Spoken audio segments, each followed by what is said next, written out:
Assalamu alaikum moɗon bandiraɓe fulɓe oɗon celli kori basi ala. Assalamu alaikum moɗon bandiraɓe lawɓe oɗon celli kori basi fo ala alhamdulillah. Ha jonde artata e moɗon ko labbo moɗon giɗa moɗon ba labbo jum. Eyi ɗum ɗo woni golle ɗe jaɓɓorgal nawowal hedde litruji nogas e ko fawi kosam ko ɗum woni ko ngal ƴettata. Eyi aɓiran mbanja fawa ɓirdugal ngal dow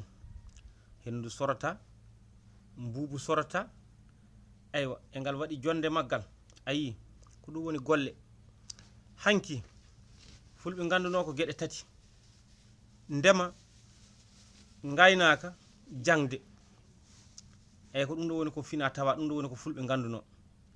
eyyi pulagu noon way kono kosam ɓirɗam ni kala ko jiiɗa e muɗum ittu jeeyaka hen eyyi julankagal noon ko hande naati en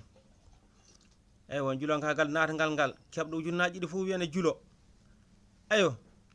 alhamdulillahi aywa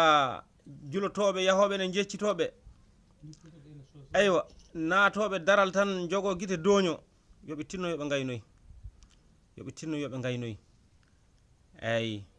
sago Allah sago moɗon jarlo ɗon kam jaafo ɗon kam aywa ko ɗum ɗo woni fina tawa ɗum ɗo woni fina tawa eyyi hikka eɗen jaare 2023 de 2023 eyyi eɗen gone muɗum golle ɗe ɗe canci e rewɓe fulɓe kadi onon sañoɓe beeɗi oɗon jeeyaɓe ma jaafoɗon kam de ma jaafoɗon kam no fewi saabu ɗum golle ɗe ɗe canci eyyi ko fi beeɗi ko min jiiɗi ittude ɗum